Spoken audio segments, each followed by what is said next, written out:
चेतावनी के फट गया। आमतौर पर इनके फटने से पहले कुछ संकेत मिलने शुरू हो जाते हैं। जमीन के नीचे लावा के दबाव में बदलाव होता है, धुआं निकलता है, छोटे छोटे भूकंप आने लगते हैं। इसी साल जुलाई में इस पर्वतमाला के एक दूसरे ज्वालामुखी से धुआं निकलने लगा। जमीन के नीचे दबाव में कुछ बदलाव हुआ और उभार दिखने लगे। लोग सुरक्षित स्थानों पर चले गए, लेकिन इस ज्वालामुखी के आसपास कई 100 किलोमीटर दूर तक के गांवों में राख की चादरें बिछ गई हैं। मवेशियों के लिए चरने की जगहें खत्म हो गई हैं। लोगों का कहना है कि जब ज्वालामुखी फटा तब लगा कोई बहुत बड़ा बम फटा है। यहाँ की अर्थव्यवस्था पर इस धमाके का बुरा असर पड़ा होगा। हेली गुब्बी का यह ज्वालामुखी 12,000 साल से सोया रहा और जब जागा तो झट से भारत तक आ गया। राख से भरे बादल हवाई जहाज के लिए खतरा हो सकते हैं, इसलिए कई उड़ानों को रद्द करना पड़ा। डीजीसीए ने चेतावनी जारी की। हवाई जहाज के इंजन का तापमान अधिक होता है और उसमें राख पिघलकर पुर्जों को खराब कर सकती थी। टरबाइन ब्लेड्स में राख चिपक जाती। ज्वालामुखी की राख में सल्फर डाइऑक्साइड और कार्बन डाइऑक्साइड बड़ी मात्रा में घुले होते हैं। इसके अलावा hydrogen sulphide, hydrogen chloride, hydrogen fluoride और सीमित मात्रा में कार्बन मोनोऑक्साइड भी निकलती है। पहले से ही दिल्ली की हवा प्रदूषित है और अब एक और चुनौती आ गई। हवा में 14 किलोमीटर ऊपर तक फैली इसकी राख इथोपिया से चलकर दुनिया के अलग अलग देशों में पहुंची है। लाल सागर पार करते हुए यह यमन, ओमान, पाकिस्तान और दिल्ली तक आई है। इसके असर की बात कर ही रहे हैं, लेकिन हेली गुब्बी को लेकर जो आंकड़े हैं उसकी बात भी करना चाहते हैं। इथोपिया का अफार क्षेत्र सक्रिय ज्वालामुखी का अड्डा माना जाता है। यहीं पर है हेली गुब्बी, जहां 12,000 साल से निष्क्रिय एक ज्वालामुखी फटा है। आज पूरी दुनिया में इसकी चर्चा है, वीडियो वायरल है। जब यह ज्वालामुखी फटा तब दुनिया पूरी तरह से बदल चुकी है। ज्वालामुखी से धुआं निकलने की तस्वीर आते ही दुनिया के करोड़ों मोबाइल फोन में उसका वीडियो वायरल हो गया है। इस घटना को समझने के लिए आपको इतिहास भी समझना चाहिए और भूगोल भी। जिस पर्वत श्रृंखला में यह ज्वालामुखी फटा है वो ईस्ट अफ्रीकन रिफ्ट जोन के मुहाने पर है। ईस्ट अफ्रीकन रिफ्ट जोन क्या है? असल में पूरी दुनिया अलग अलग टेक्टोनिक प्लेट में बटी हुई है। ये पत्थर के भीम का स्लैब हैं जो लावा के ऊपर तैर रहे हैं। साल में बस कुछ सेंटीमीटर या मिलीमीटर ही खिसकते हैं, लेकिन इतने से धरती झटका खा जाती है जिसे आप भूकंप कहते हैं। इन्हीं प्लेट के किनारे ज्वालामुखी फटते हैं। कुछ प्लेट जमीन के नीचे होती है और कुछ समुद्र के नीचे। इन्हें कॉन्टिनेंटल या ओशियनिक प्लेट कहा जाता है। कभी ये एक दूसरे से टकराती हैं, कभी एक दूसरे से रगड़ खाती हुई गुजर जाती हैं या फिर एक दूसरे से दूर चली जाती हैं। अफ्रीका में जो हुआ है और हो रहा है वो इस तीसरी श्रेणी की प्रक्रिया है। यहाँ हेली गुब्बी ज्वालामुखी फटा है। ये वो इलाका है जहां पर अफ्रीका की प्लेट धीरे धीरे दो हिस्सों में बट रही है। इस नक्शे में देखिए, पूर्व की तरफ लाल सागर है और दूसरी तरफ दक्षिण में जिम्बाब्वे है। 6,000 किलोमीटर की इस दरार को ईस्ट अफ्रीकन रिफ्ट जोन कहते हैं। ये तस्वीरें उसी रिफ्ट जोन के एक अन्य ज्वालामुखी माउंट किलीमांजारो के इलाके की है। ईस्ट अफ्रीकन रिफ्ट जोन एक तरह से विशालकाय घाटी है जो अफ्रीकन प्लेट और सोमालियन प्लेट के एक दूसरे से दूर खिसकने के कारण बन रही है। इस घाटी में कई तरह के तालाब और जलाशय बन गए हैं। जानवरों की करोड़ों प्रजातियां इस इलाके में पाई जाती हैं, क्योंकि जमीन के दूर जाने से बनी खाली जगह में पानी इकट्ठा हो गया है। जब दोनों प्लेट एक दूसरे से दूर जाती हैं तो लावा के निकलने के लिए जगह बनने लगती है। इसीलिए दुनिया के कई ज्वालामुखी इस इलाके में पाए जाते हैं और इनमें से एक है हेली गुब्बी। 12,000 साल बाद रविवार सुबह फट पड़ा। कितनी बार आप सुन रहे हैं 10,000 साल बाद फटा, 12,000 साल बाद फटा। 12,000 साल पहले इंसान क्या कर रहा होगा? उस समय को होलोसीन कहा जाता है, जब कई हजार साल के दौर के बाद धरती गर्म होने लगी और बर्फ की चादरें पिघलने लगी। कुछ लोग कहते हैं होलोसीन आज भी जारी है, लेकिन इस कालखंड को एंथ्रोपोसीन कहा जाता है। इसके उच्चारण अलग अलग हो सकते हैं। इस तरह के नाम क्यों दिए जाते हैं, इस पर भी बहस है। अमिताभ घोष ने इस छोटी सी पुस्तिका महापर्वत में इस शब्द और इसके पीछे की अवधारणा, इसके नाम का मजाक उड़ाया है कि ये क्या नाम है और इससे क्या मतलब निकलता है। समझने के लिए हम इस कालखंड को इंसानों के फितूर से प्रभावित मान सकते हैं। उसने प्रकृति पर विजय प्राप्त करने का भरम भी पाया और कई जगहों पर विजय प्राप्त किया भी। आखिरी 200 वर्षों में इंसानों ने अपनी क्षमता से धरती पर जो उत्पात मचाया है उसे बदला है।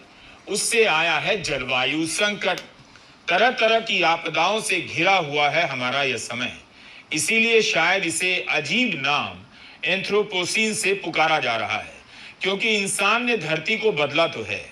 12,000 साल के आखिरी 200 साल में कितना कुछ बदल गया।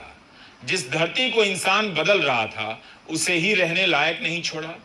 इसकी जलवायु को संकट में डाल दिया और अनगिनत जीव जंतु धरती से गायब कर दिए गए। जंगलों को धरती से मिटाया जा रहा है और मिटाने पर लोग अभी भी तुले हुए हैं।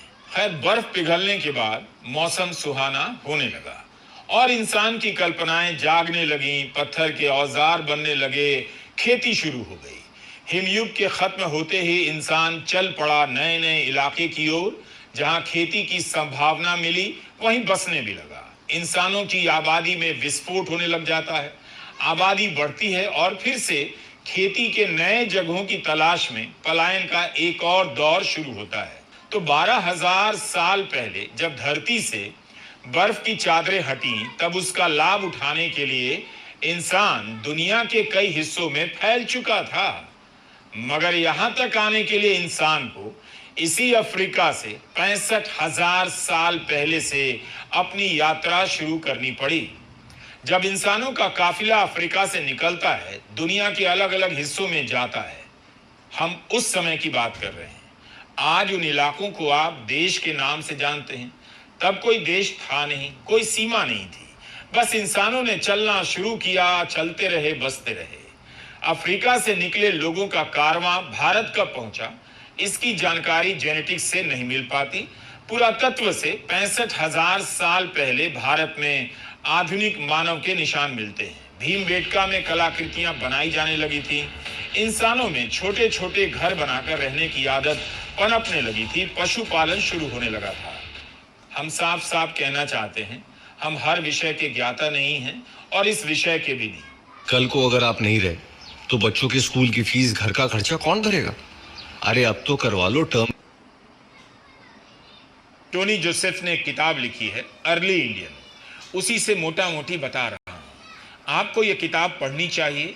कितनी अजीब बात है कि आज भी अफ्रीका और भारत का रिश्ता बनता रहता है।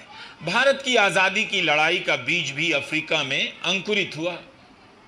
महात्मा गांधी वहां से चलकर भारत आए और लड़ाई का एक लंबा दौर शुरू करते हैं।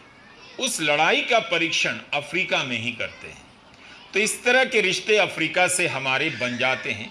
केवल अफ्रीका के अफार रेंज में जो ज्वालामुखी फटा है उसकी राख भारत नहीं आई। इसी तरह जब अफ्रीका में विश्व कप हुआ तब शकीरा का गाना भारत की गली गली में मशहूर तो हो ही गया। और जब ज्वालामुखी फटने की घटना होती है उससे कुछ दिन पहले भारत के प्रधानमंत्री मोदी जोहानिसबर्ग में G20 की बैठक में शामिल हो रहे थे।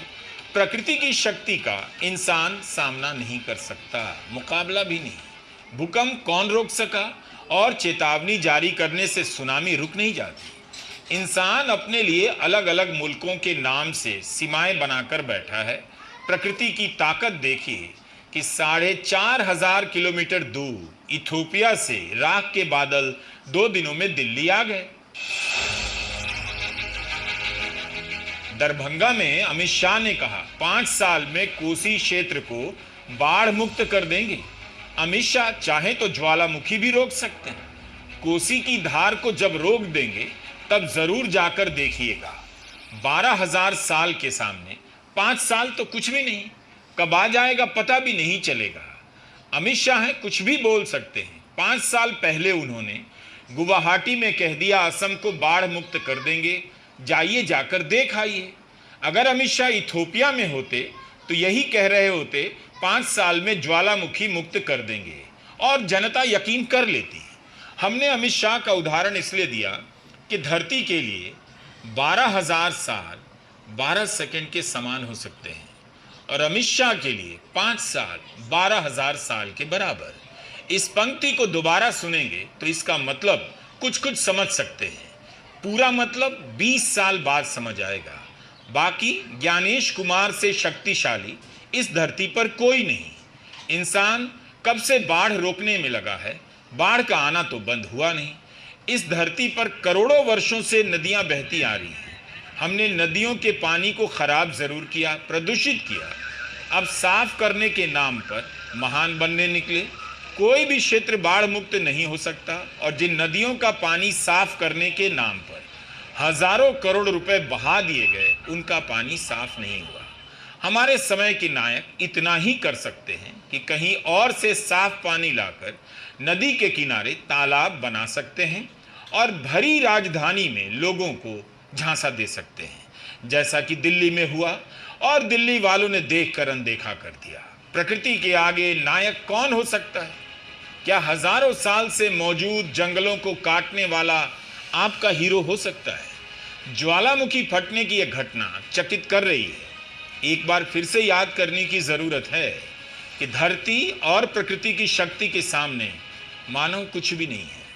इंसान यही कर सकता है कि जहां ज्वालामुखी फट रहा है, रोपवे के जरिए इसके ऊपर से दर्शन कर सकता है और गर्व कर सकता है कि वह ज्वालामुखी देख रहा है।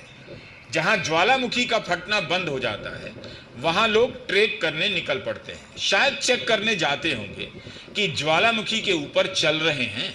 उसे धरती पर खुद को विजेता की तरह देखने की आदत सी हो गई है।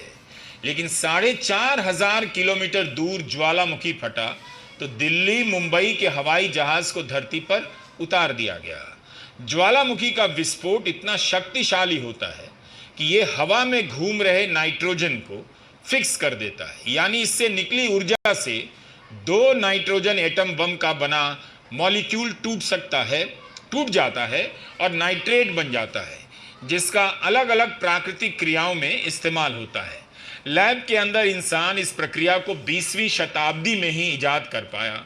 1909 में जर्मन वैज्ञानिक फ्रिट्ज हाबर ने गैस सिलेंडर के अंदर नाइट्रोजन के एटम पर अत्यधिक दबाव डाला और फिर हाइड्रोजन के एटम को नाइट्रोजन के एटम के साथ जोड़कर लैब में अमोनिया बना दिया। इसे हाबर प्रोसेस कहा जाता है।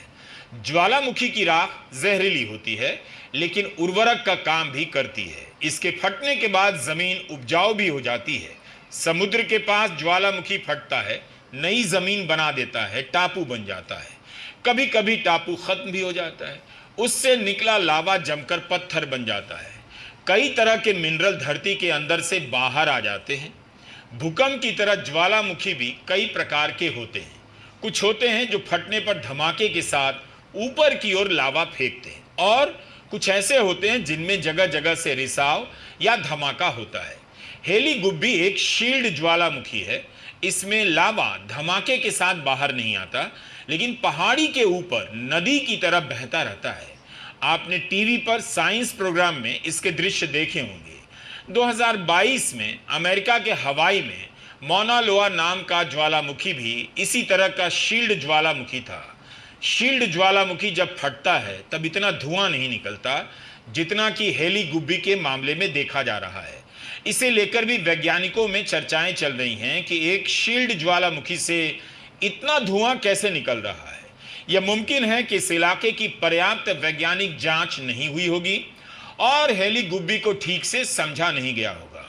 अगर अमित शाह 5 साल में बाढ़ रोक सकते हैं तो मुझे उम्मीद है कि इस वीडियो की कुछ कमियों को आप दर्शक भी नज़रअंदाज कर सकते हैं।